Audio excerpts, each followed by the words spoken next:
여러분 안녕하십니까? 실종 아동을 찾습니다의 송상은입니다. 여러분들 주위에는 아이를 잃어버린 후 오랜 기간 동안 이 아이를 애타게 찾는 실종아동 가족들이 있습니다. 저희 실종아동을 찾습니다에서는 직접 이런 가족들과 함께 나서서 아이들을 찾고 있는데요. 무엇보다 가장 중요한 것은 여러분들의 관심과 제보입니다. 저희 방송 보시면서 떠오르는 생각들 있으시거나 아니면 저희 법률방송 홈페이지를 통해서 올라와 있는 실종 아이에 대한 정보들을 보시고 혹시 기억나시는 점들이 있다면 주저하지 마시고 저희에게 연락 주시기 바랍니다. 저희 오늘도 여러분들의 연락을 기다리고 있겠습니다.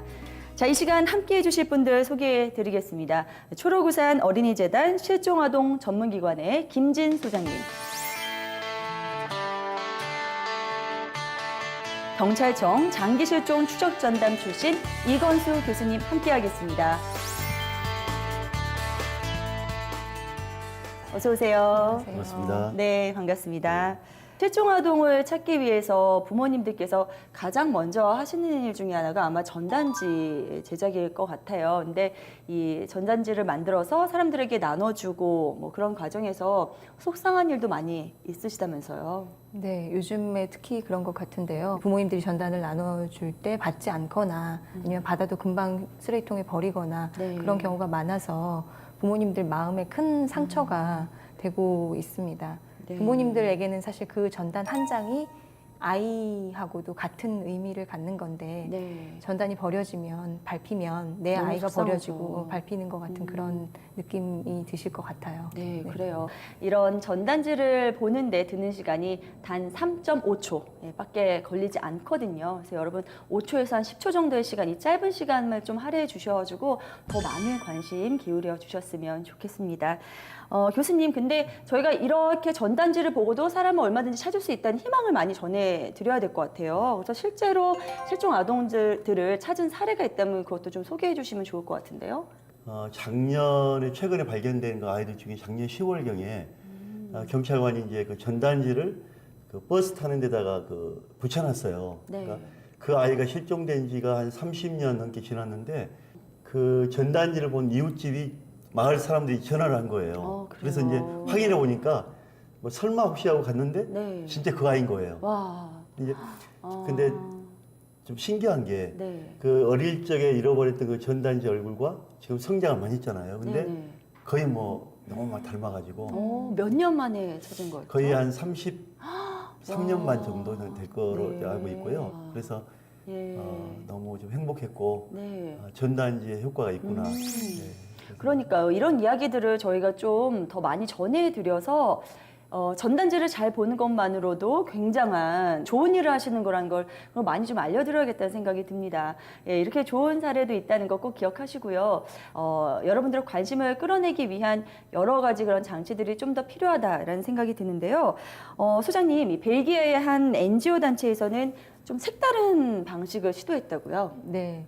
아이들의 얼굴을 오랫동안 기억하는 게 굉장히 중요하잖아요. 네. 그래서 유럽 연합의 NGO 단체인데 차일드 포커스라는 곳인데 네. 벨기에 지부에서 네네. 코인즈 오브 호프라고 해서 동전에 실종 아동의 얼굴을 새겨서 사람들에게 나누어 주는 그런 캠페인을 했었어요.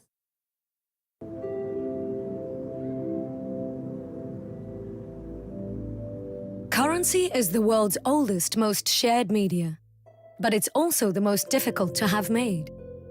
We needed the agreement of all 19 European governments of the Eurozone to produce and circulate 1 million €2 coins with the face of Liam van den Branden, a child who sadly enough has been missing for 20 years. For the first time ever, these euro coins show the face of a missing child. The supporting campaign simply asked people to spend the coins of hope as quickly as possible. We got the support of banks and supermarket chains, all the way to local shops. Custom TV commercials refer to the product that was just seen in the previous commercial, encouraging people to pay for it with the coins. Pay for your snacks with Coins of Hope and help spread hope for every missing child. 코인즈 오브 호프라고 이 제목에서도 볼 수 있듯이 정말 소장님 말씀하신 대로 동전을 활용한 방법이네요. 네, 동전은 아무래도 사람들이 늘 사용하는 것이기 때문에 동전을 사용할 때마다 아이를 다시 한번 생각하게 되고 또 아이의 얼굴을 기억할 수도 있는 부분이 있잖아요. 네. 그래서 찰 포커스 벨기에 지부에서 지난 2016년 실종아동의 날을 기념해서 200만 유로를 동전에 아이의 얼굴을 새겨서 유포를 했습니다. 아, 그렇군요. 그러니까 딱 그 날에 한정된 액수만큼을 유포를 한 건데, 뭐 남의 나라 이야기긴 합니다만, 어쨌든 이렇게 좋은 일은 계속해서 좀 이어졌으면 하는 바람이 있고요. 또 우리나라도 이런 비슷한 방법들을 사용할 수 있다면은 그런 기회가 좀 주어졌으면 좋겠습니다. 중요한 것은 이런 정보들을 접해도 여러분들이 제보를 해주시지 않으시면 무용지물이 됩니다. 여러분들의 관심과 제보가 가장 중요하다는 것 한 번만 더 기억해 주시기 바랍니다. 자, 오늘도 저희 방송 함께 하시면서요, 이 실종 아동에 대한 정보 주목해 주시기 바랍니다. 자, 오늘 저희가 찾아야 할 아이들입니다.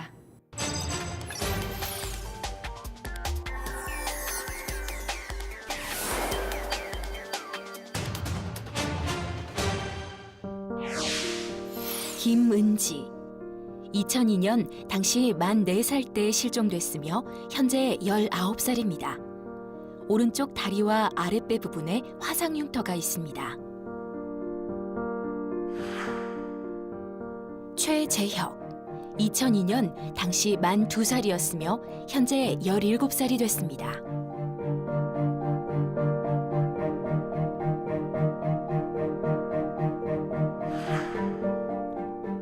강송희. 충북 진천군 광해원 면에서 실종됐으며 2002년 만 7세로 올해 22살이 됐습니다.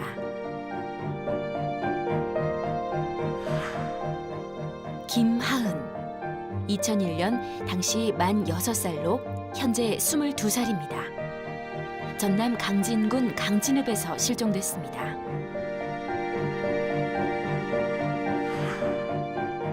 이예지. 2001년 경남 창원시 산호동에서 실종됐으며 당시 만 2살로 현재 18살이 됐습니다. 왼손잡이가 특징입니다. 그리고 이 아이를 주목해 주십시오. 오늘 우리가 찾는 아이 김호입니다.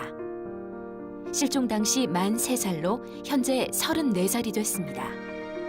김호 군을 보셨거나 소재를 알고 계신 분들의 제보를 기다립니다.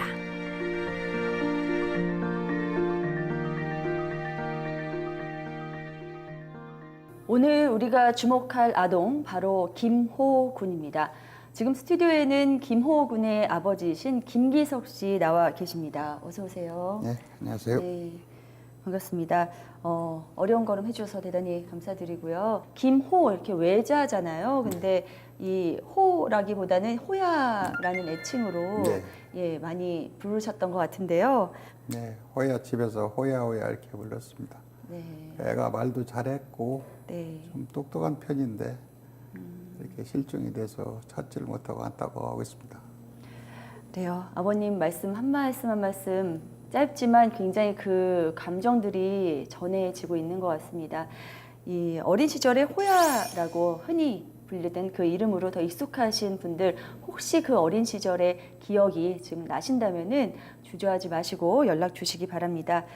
아버님 아직도 이 아들을 찾아서 전국에 다니고 계신다면서요? 네, 전국을 안 다닌 시설도 없고 네. 엄청 다녔습니다. 도서 지역, 섬 지역 하며 염전, 김양식장 이런 곳까지도 참 제 발길이 안 닿는 곳이 거의 없을 정도로 엄청 찾아다녔습니다. 네. 특히 최근에 뭐 올해 들어서 받으신 제보나 어떤 보셨던 단서 같은 건 없으셨나요? 근데 대전에서 한번 연락이 왔습니다. 대전에서요? 네. 네. 그래서 제가 이제 대전 가서 만나봤는데 네. 본인이 좀 문제가 있어서 경찰서에 가서 DNA 검사를 하자고 했는데 네.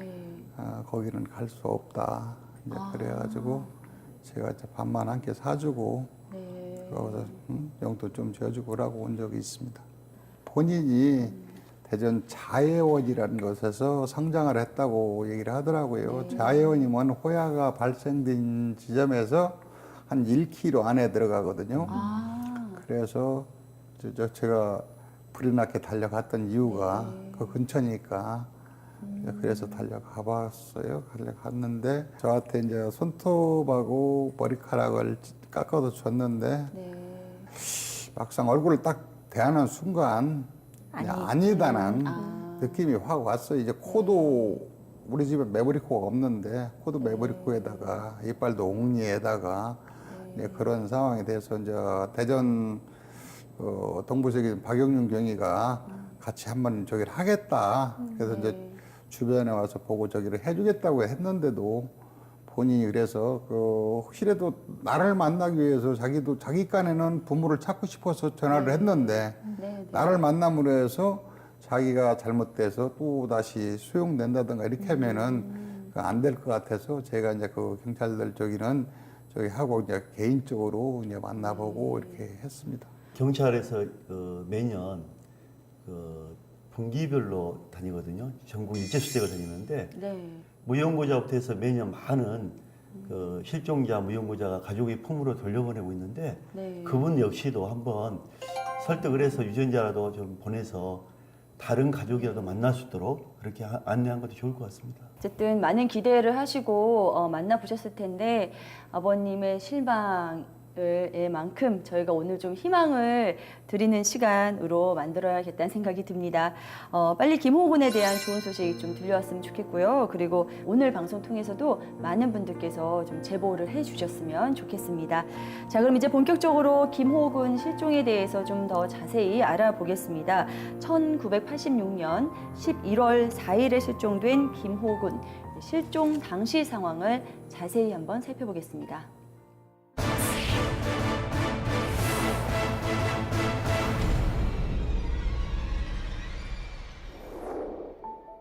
1986년 추운 겨울이 막 시작되던 11월이었습니다. 당시 호야 아버지 어머니는 이혼 소송 중이었고 아들 호야는 삼촌 집에서 머물렀습니다. 대전 대덕구 비례동 삼촌 집에는 또래 사촌들이 있었고 호야는 사촌들과 함께 낮 시간을 보냈다고 합니다.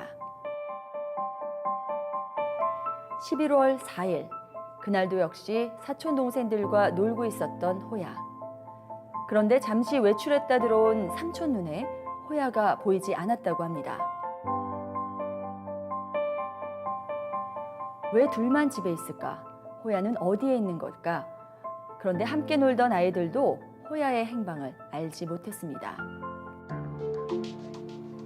다급해진 삼촌은 우선 옆집 축사를 찾았다고 합니다. 삼촌 집에 머물면서 이웃 축사에 자주 놀러 갔었다는 호야. 혹시 호야를 봤을까? 안 그래도 호야가 잠시 들어왔었다는 이웃. 그런데 밥 먹고 가라는 말에 호야는 아무런 말 없이 나갔다는 겁니다. 뒤늦게 소식을 듣고 뛰어온 아버지 김기석 씨. 그런데 어떻게 된 일일까요? 마을 어느 곳에서도 아들 호야를 찾을 수 없었습니다. 점심 무렵 그렇게 마을에서 사라진 호야. 그 후 호야는 생사조차 파악되지 않고 있습니다.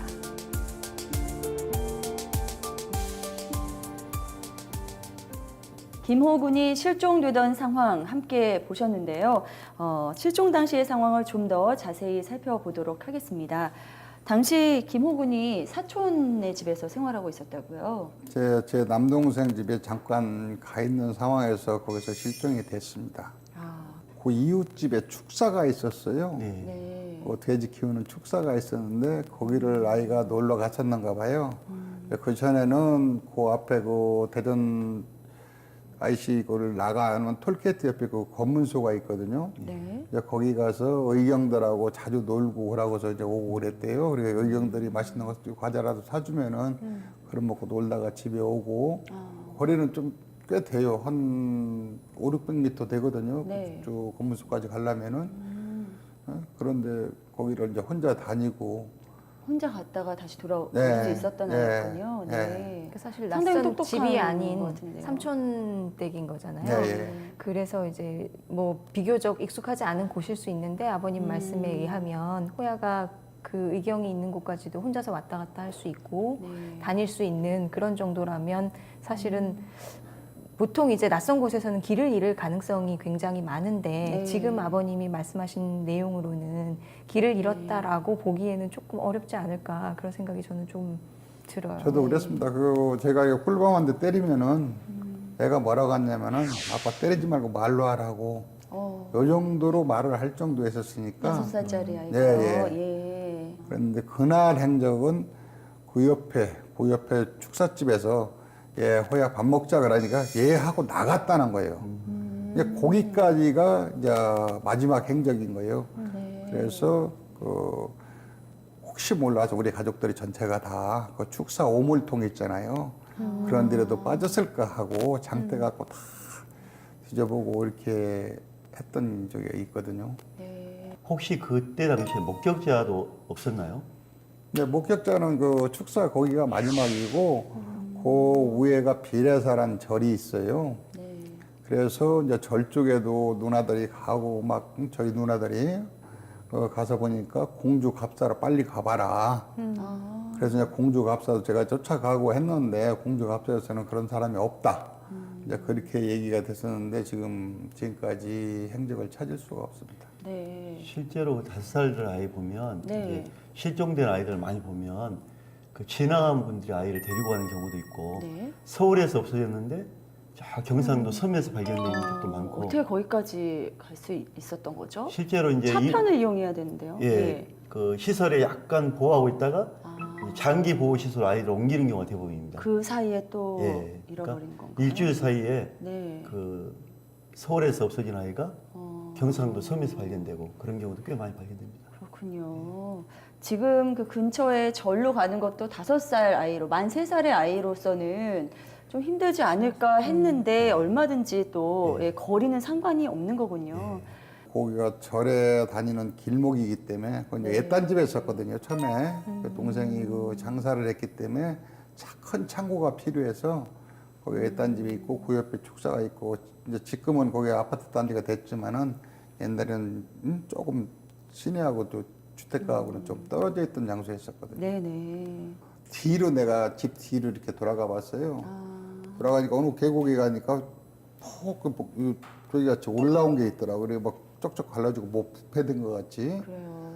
그래서 설마 혹시 얘를 저기 했는가 해서 여기다가 묻었지 않았나 이런 의심이 들어서 무릎 꿇고서 손으로 파봤어요. 아, 그때 파보니까 마음이 정말. 예, 축사에서 돼지가 죽으니까 거기다 갖다 묻었더라고요. 그 돼지가 그 나와서 그냥 내가 돌이켜봤지만 동생한테도 이 얘기는 못한 얘기예요. 그 마음이 아버님이 정말 너무나 많이 마음이 아프실 것 같다는 생각이 듭니다.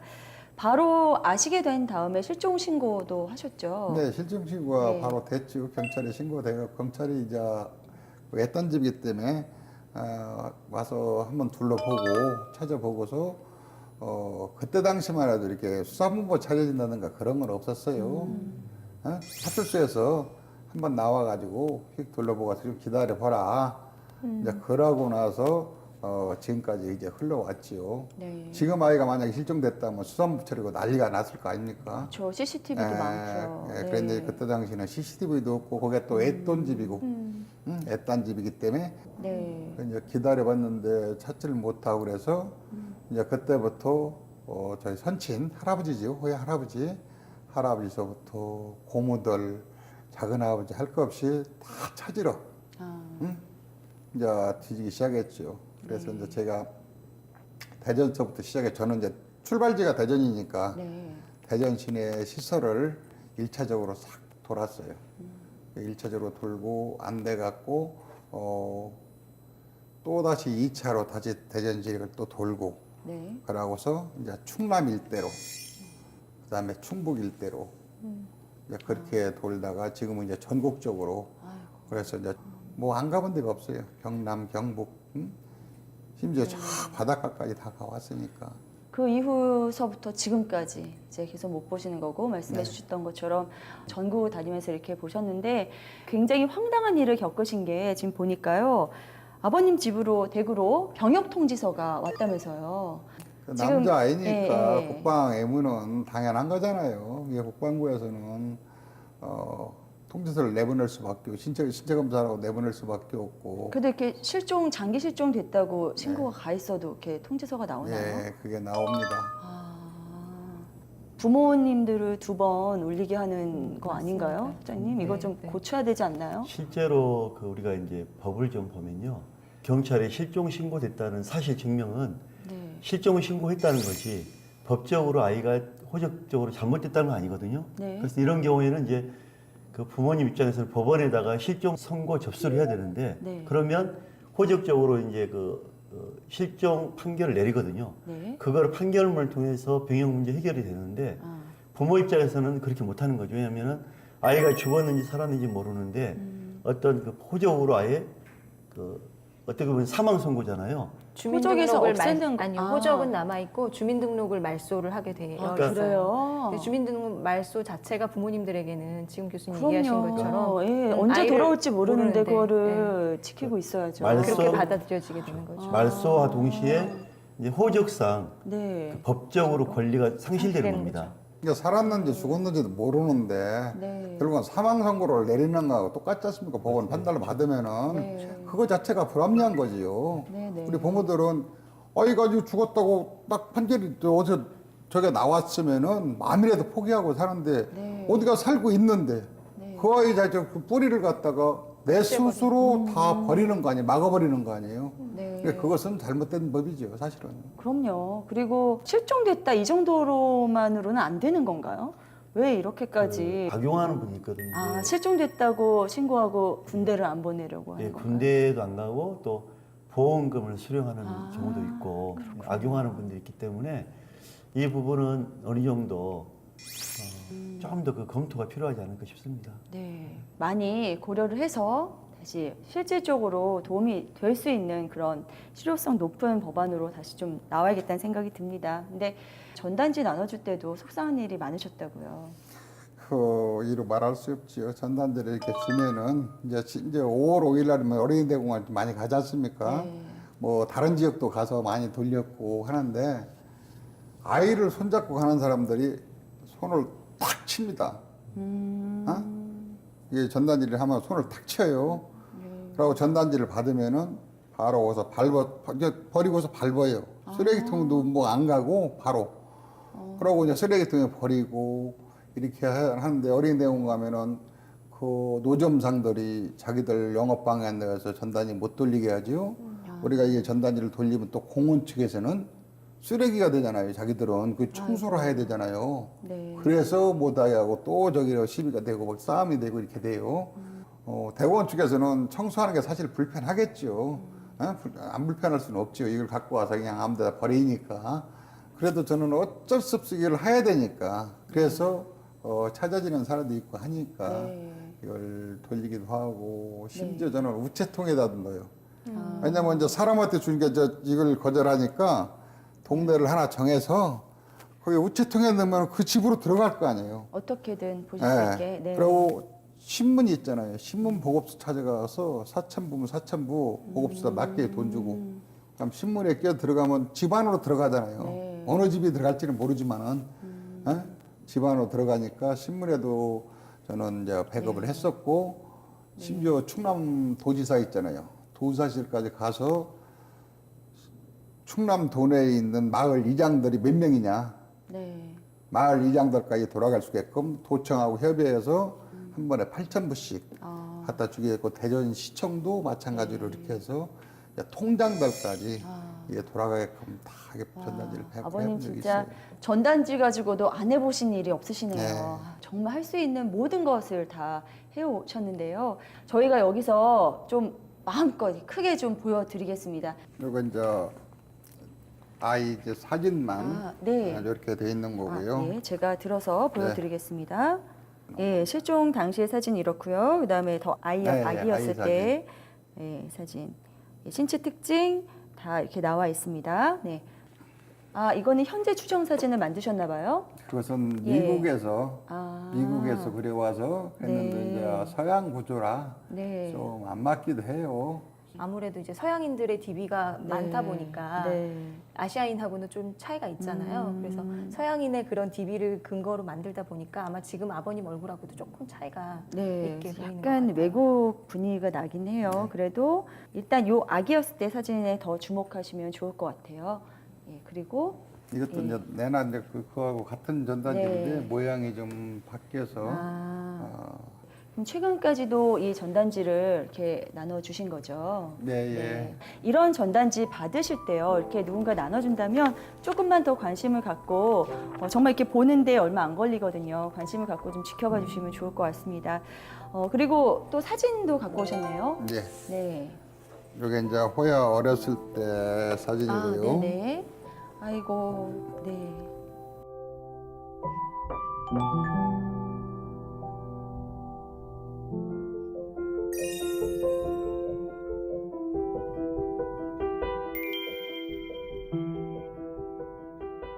시청자 여러분들께서 도와주시는 그 힘이 가장 큰 것 같아요. 여러분들의 많은 관심과 제보 다시 한번 부탁드립니다. 네, 혹시 호야가 기억하고 있을 만한, 호야가 실종 당시에 5살이었으니까 혹시 기억할 만한 특별한 상황 아니면 특별한 기억 이런 것들이 좀 있었으면 얘기해 주시죠. 사촌들하고 같이 있었기 때문에 네. 그 사촌 형이나 사촌 누나는 기억할 걸로 그래서 여기 전단지에도 광호 효선이라는 이름이 들어가 있고요. 그러네요. 그다음에 이제 저하고 오토바이 타고 탑정 저수지라는 데를 가가지고 이렇게 막 좋아하던 이제 그런 아빠와 같이 있었던 이제 그런 것을 기억하고 네. 찾고 계시는 아버님과 반대로 또 부모님을 찾고 있는 김호군이 또 이 방송을 보고 계실지 모르니까요. 저희가 이런 여러 가지 이야기들 지금 나누고 있습니다. 자, 그렇다면 지금 현재 35살이 된 김호군의 모습은 어떤 모습일까요? 저희 실종 아동을 찾습니다에서는 과거 사진을 토대로 해서 만들어낸 이 추정된 현재의 모습도 공개하고 있습니다. 성인이 된 김호군의 모습 지금 함께 살펴보시죠.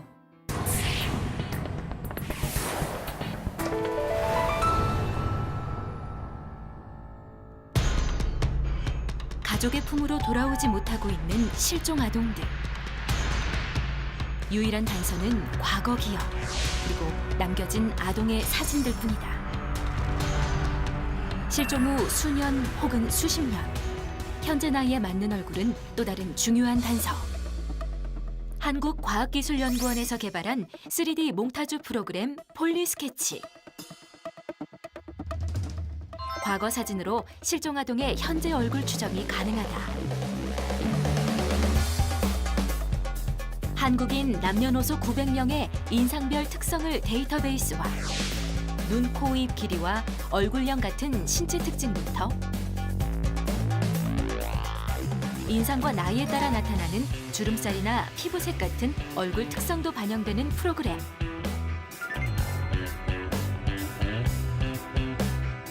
사진 속에서만 존재했던 수년 전 혹은 수십 년 전의 실종 아동의 얼굴. 지금은 어떤 모습으로 변했을까?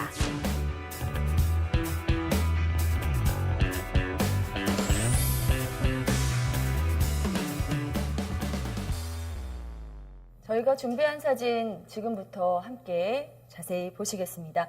자, 먼저 실종 당시 만 3살, 그러니까 한국 나이로 5살이었던 김호군의 모습입니다. 성인이 된 김호군 추정 사진입니다. 지금 현재 모습이니까 35살 정도로 추정된 그 사진 저희가 가져와 봤고요. 그 다음에 이제 어린 시절을 토대로 다양한 스타일로 연출된 사진까지 이렇게 지금 보여드리고 있는데요. 자세히 살펴보시기 바랍니다. 혹시 주변에 비슷한 분 계시면은 꼭 연락 주시고요. 아버님께서는 처음에 보셨을 때 느낌이 어떠셨는지, 성장한 아이의 그런 얼굴을 상상하면서 보셔야 되는데요. 네, 호야가 뭐 어떻게 자랐다는 것은 저는 장담할 수는 없지만은 네. 그래도 이제 저하고 비슷했기 때문에 이 사진을 보면은 제 젊었을 때 이제 호야 나이 때 그런 사진하고 나하고 저하고 이렇게 닮은 점이 있어서 네.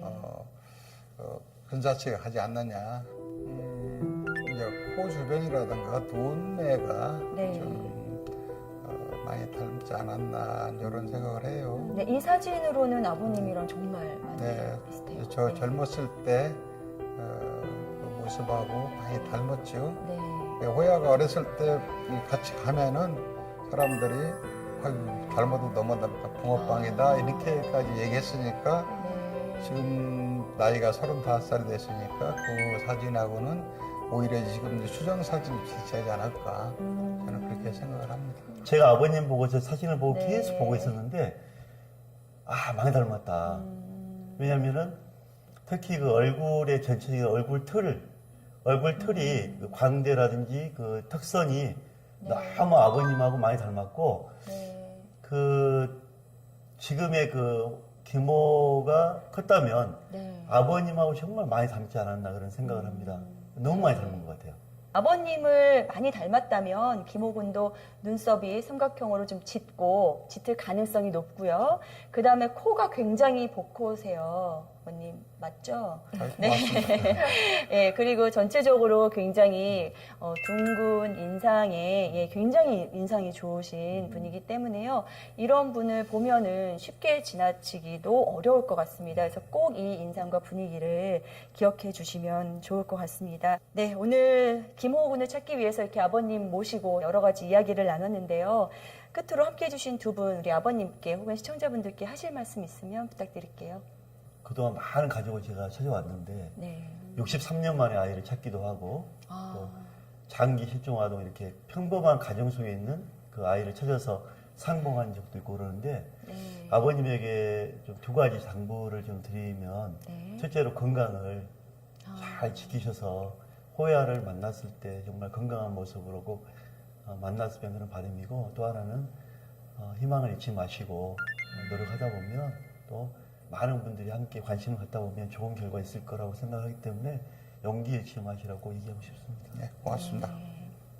저도 비슷한 얘기인데 네. 그 아버님이 저희 이제 기관에서 활동을 하시는 장기 실종 부모님들 중에 가장 열심히 네. 활동을 하시는 분 중에 한 분이세요. 그러신 것 같아요. 그래서 말씀 이제 들어보니까. 그렇게 하면서 사실은 굉장히 어려움이 누구보다도 많으셨을 줄로 알아요. 하지만 그럼에도 불구하고 희망을 잃지 마시고 조금만 더 같이 노력하실 수 있으면 좋겠습니다. 아버님께서 끝으로 우리 시청자 여러분들께 혹시 하실 말씀 있다면 한 말씀 해주시죠. 저희들이 부모가 자식을 찾는데 전단지를 이렇게 돌릴 때 좀 받아주시고 하고 같이 호응을 해주시고 관심을 좀 가졌으면 하는 게 저희들 바람입니다. 좀 관심을 가져주시고 정부에서는 법을 실종아동법 3조에 있는 그 법 할 수 있다를 해야 한다로 고쳐주면 저희들 부모들이 다닐 때 또 경찰 어차피 부모들 혼자 힘으로는 안 되잖아요. 네. 경찰 공무원들하고 같이 가는데도 그게 제약이 그 말 한 글자 한자 가지고 제약이 걸려서 시설에 가서 저기를 못하고 돌아 나오는 그런 형편이기 때문에 그것은 정부에서도 좀 고쳐줬으면 하는.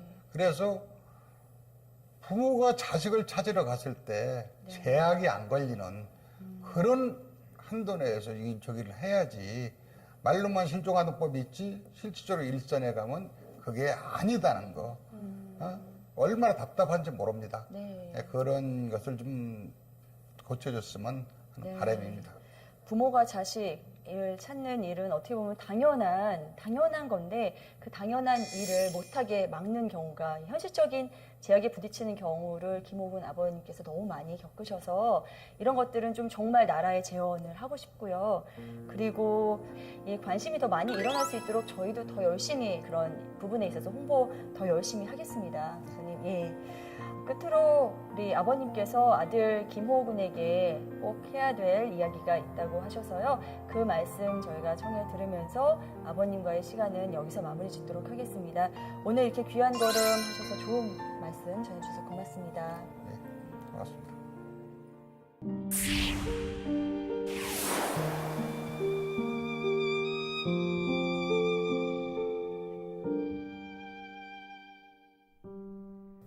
호야, 어디 잘 있지? 또한 너를 보고 싶다.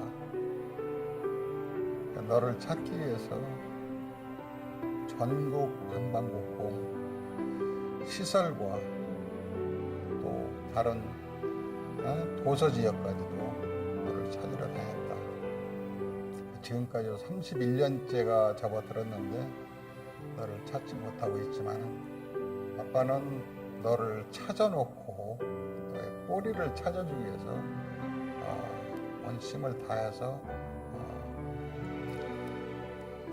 너를 찾으러 다니겠다. 그러니까 너도 건강하고 어디 있던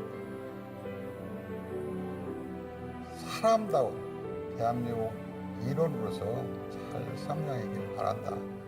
만나는 그날이 언제가 될지 모르겠지만은 잘 지내고 혹시 이 방송을 본다던가 그러면은 연락을 해서 만날 수 있도록 해줬으면 고맙겠다. 너는 지금 혼자라고 생각할지 모르겠지만 고모들도 많고 사촌들도 많고 너의 존재는 굉장히 우리 집안의 귀한 존재이기 때문에 꼭 연락해서 같이 만나서 그들과 같이 따뜻한 밥 한 끼 먹고 웃으면서 만났으면 하는 아빠의 바람이다. 사랑한다. 잘 지내고 어디 빠른 하루속히 연락을 주길 바란다. 아빠.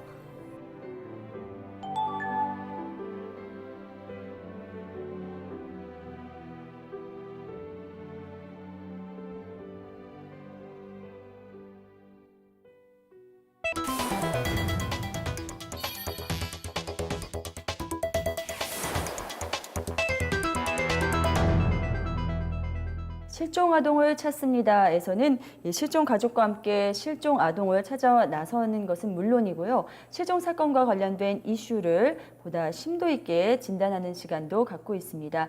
저희가 오늘부터 2회에 걸쳐서 실종 리포트를 통해서 혼혈 입양 아들의 가족 찾기를 전해 드릴 겁니다. 전쟁을 겪으면서 가난했던 시절, 우리에게는 입양 수출국 1위라는 아주 가슴 아픈 과거가 있는데요. 이와 관련된 이야기를 나눠보도록 하겠습니다. 먼저 교수님, 입양 실태에 대해서 좀 살펴봐야 될 것 같은데요. 지금 현황은 어떤 모습인가요? 제가 07년도부터 그 입양 기관을 도와서 가족들을 품으로 많이 돌려보냈는데요. 네. 공식적으로 우리가 한 30만 명 정도 입양으로 이제 파악이 됐는데, 네. 실제로 입양인들을 보면 그 부모 인적사항도 없고 또 정확한 통계 수치가 명확하지 않는다는 게 참 마음이 아프고요. 네. 그 13년도에 입양 특례법이 생기면서 우리나라가 입양 고아들, 입양인들 수출국 5명이라는 그 5명 때문에 제한을 하게 됐습니다. 그래서 지금은 한 해 한 2,000명 정도 해외로 입양이 되고 있는데 어찌됐든 간에 명확한 통계가 안 나와 있다는 게 좀 마음이 아프고 좀 걱정이 됩니다. 그렇군요. 근데 성인이 된 후에도 가족을 찾기 위해서 고국을 찾는 그런 입양인 분들도 많으시다고요. 네. 실제로 60년도, 70년도, 80년도에 많은 아이들이 입양이 됐는데요. 그 아이들이 이제 성인 되면서 대거 가족을 찾기 위해서 오시는 경우가 많습니다. 근데 부모에 대한 자료가 불명확합니다. 그러니까 병원에서 처음 태어나자마자 아이를 입양을 보낸 경우에 부모 인적사항을 명확하게 기재를 해야 되는데 법이 없다 보니까 부모의 어떤 그 신원 보호를 위해서 인적사항을 안 남긴 거죠. 네. 그래서 그 아이들이 성장해서 한국에 찾으러 왔지만 실제로 못 만나는 경우가 꽤 많습니다. 아이고. 그래서 이런 부분 때문에 입양 특례법이 생겨서 지금 현재 이루고 있지만 또 하나 걱정되는 게 또 있어요. 네, 어떤 건가요? 우리가 그 입양인들을 제한하는 건 좋은데 그러면 그 아이들을 국내 입양이 되냐?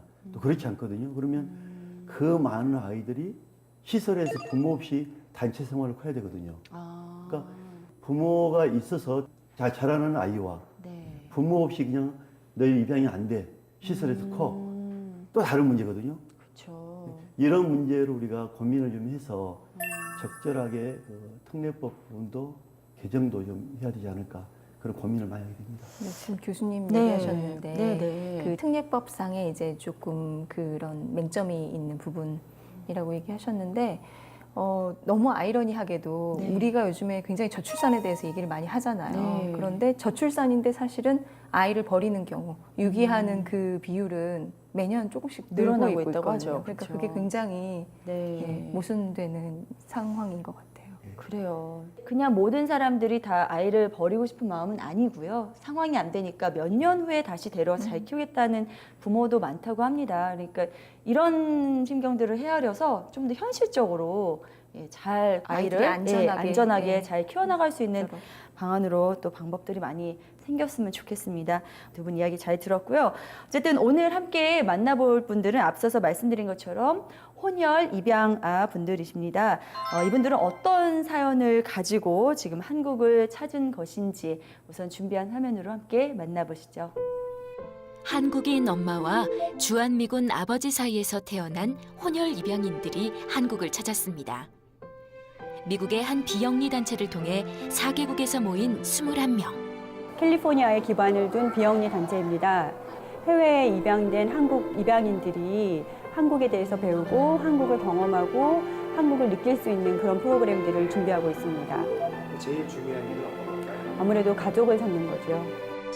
하지만 가족들과의 만남은 쉽지만은 않습니다. 자기가 옛날에 잃어버린 아이가 연락이 왔다고 했을 때 처음엔 안 만나려고 하세요. 그러니까 그게 너무 미안하고 너무 안타깝고 너무 죄인인데 어떻게 만나겠냐라는 얘기를 하시거든요. 근데 절대 그렇지 않아요. 그래서 많은 가족들이 서로 만났으면 좋겠습니다. 그러니까 가족은 떨어져 있어도 가족인 것 같아요. 입양의 아픔과 부모에 대한 원망도 모두 지난 일이라는 입양인들. 이들이 바라는 건 어머니를 그리고 또 다른 형제와 가족을 만날 수 있길 바랄 뿐입니다. 가족을 찾습니다. 졸린 플루거 김현준 씨를 만나봅니다. My name is Jolene Johnson Fliggy.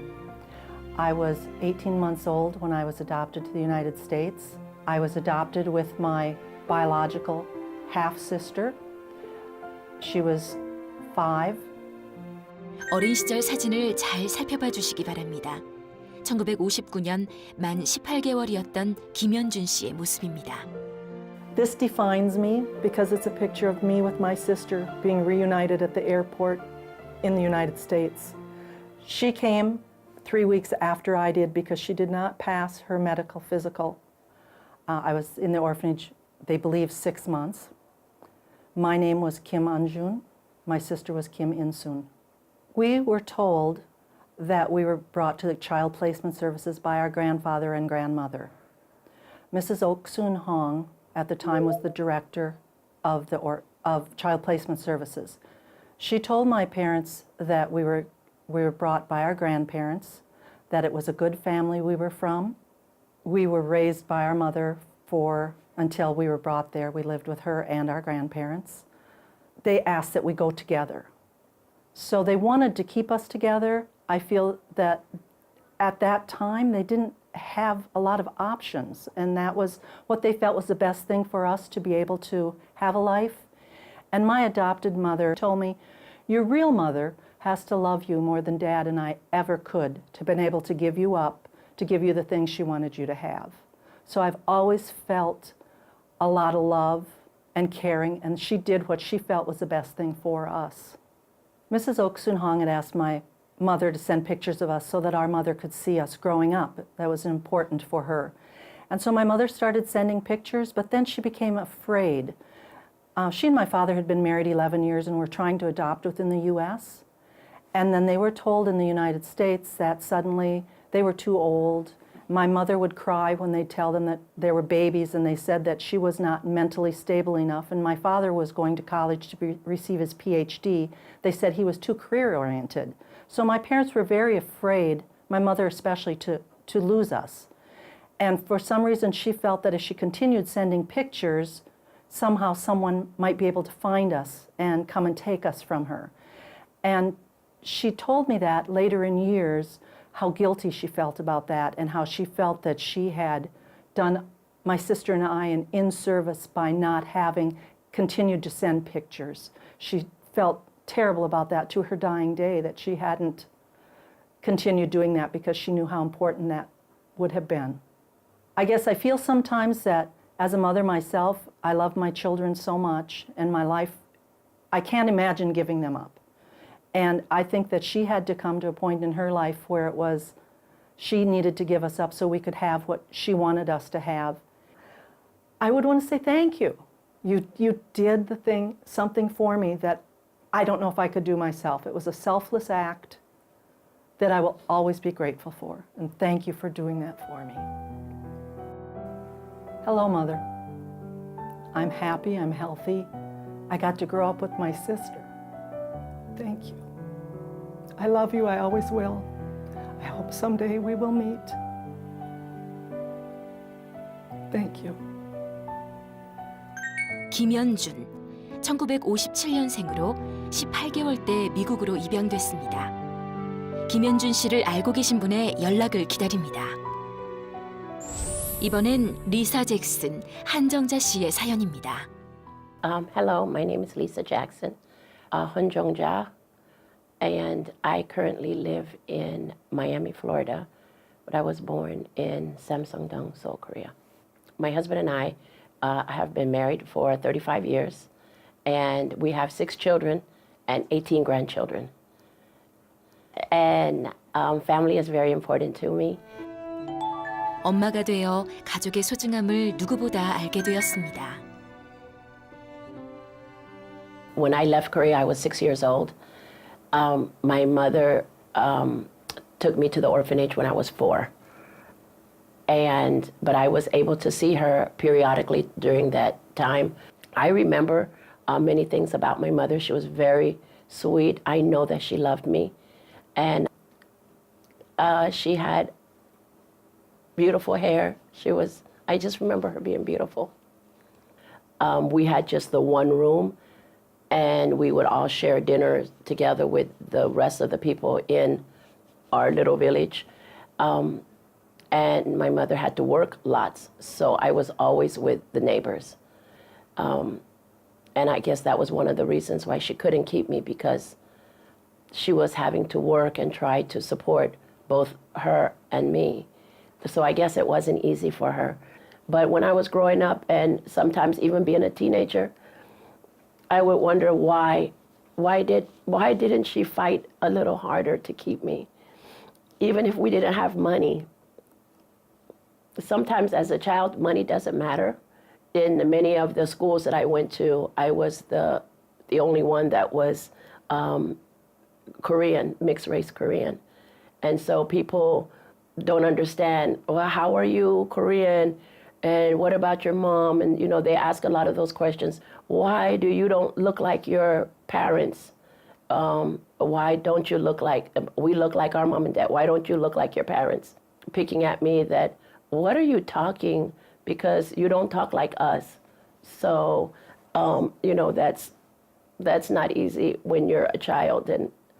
And so, yes, I was a little bit resentful, because I wish that, even if we didn't have money, we would have each other. But it's okay. We overcame it. And so I'm good. I think those kind of things build your character and make you strong. And now that I've become a mother, I understand the sacrifices you have to make for your children. And I guess that was even more courageous to give me away than to, keep me. Thank God, I have a good life now, that my husband and I have our own business.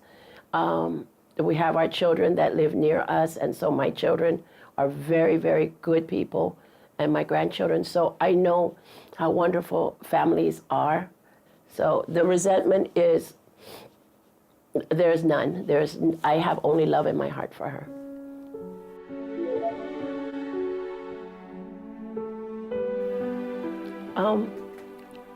That is a very tough question. If I found her, I would give her the biggest hug. I would tell her that I love her very much. And I would tell her that I thought she was very courageous and strong. And I knew, and I know why she did it. I would tell her I love her so very much. And I think that what she did was for my opportunity, and that it was a very selfless act. That she wasn't selfish to try to keep me under the circumstances, but to allow me to have opportunities in the U.S. And so I would just tell her, I thank her, and I love her very much, and I've missed you. 그런데 인터뷰 당일 저녁, 엄마를 찾았다는 소식이 들려왔습니다. Well, I found out that my mother had passed away. 애타게 찾던 엄마의 죽음을 알게 되었습니다. Since 2 years. And I was very, very sad. I came here so that I could find my mother, but I was not able to find her alive. However, the good news is that we went to our village where I grew up and where she was her last residence. And everyone said such wonderful things about her. They said that she missed me, that she cried for many months after she put me through adoption. And she never had any more children, and she never got married. She spent her life doing good work in the church and raising other children. So I'm happy to know that. 꼭 이 말은 전하고 싶었다는 정자 씨.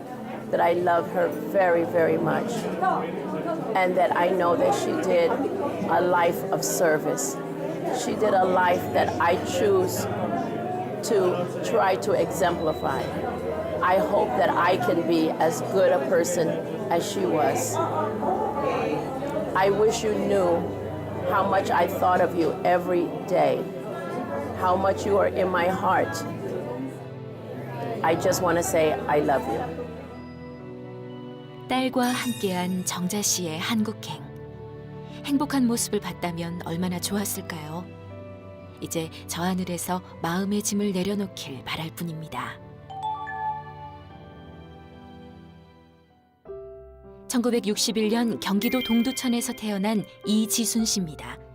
친엄마의 이름이 이정희로 확인됐으나 소재를 파악하지 못하고 있습니다. 이금숙이라는 이름과 1952년 12월 6일 출생이라는 쪽지와 함께 고아원에 맡겨졌다고 합니다. 사진을 유심히 살펴봐 주시길 바랍니다.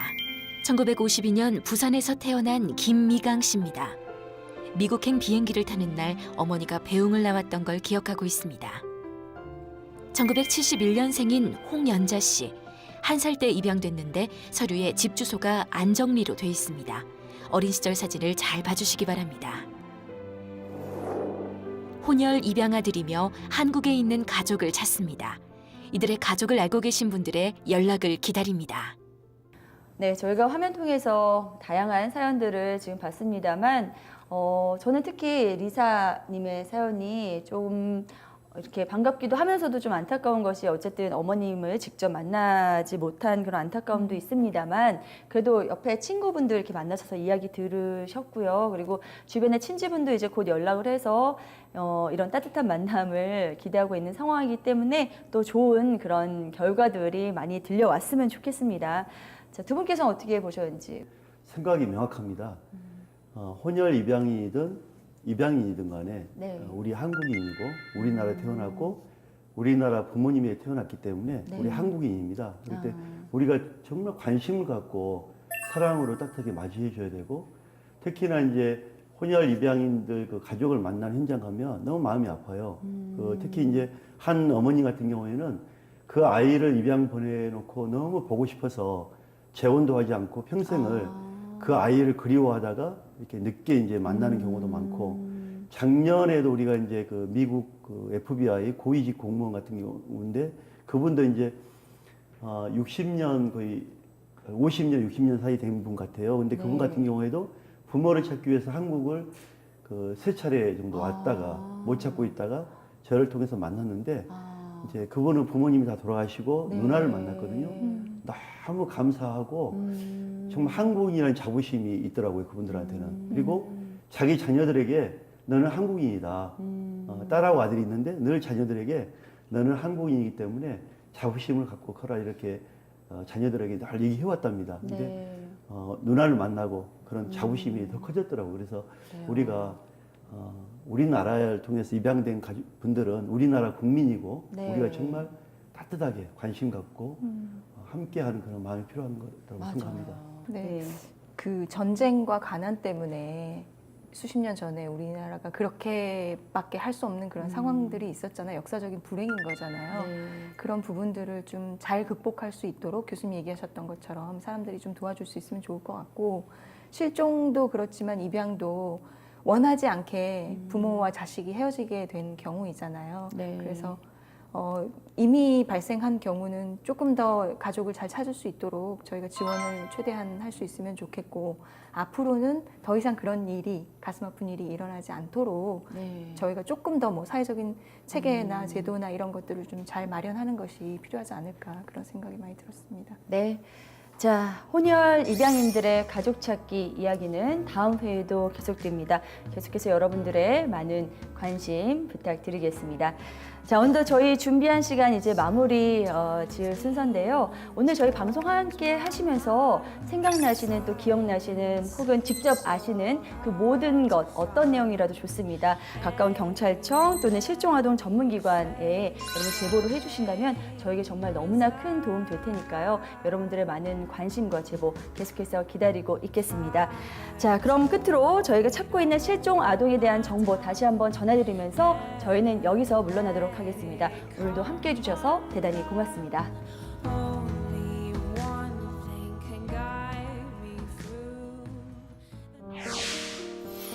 김은지. 2002년 당시 만 4살 때 실종됐으며 현재 19살입니다. 오른쪽 다리와 아랫배 부분에 화상 흉터가 있습니다. 최재혁. 2002년 당시 만 2살이었으며 현재 17살이 됐습니다.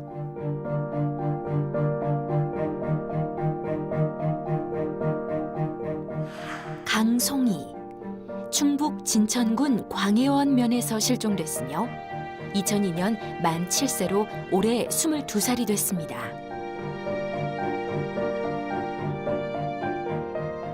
김하은.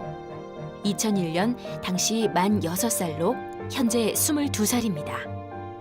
전남 강진군 강진읍에서 실종됐습니다.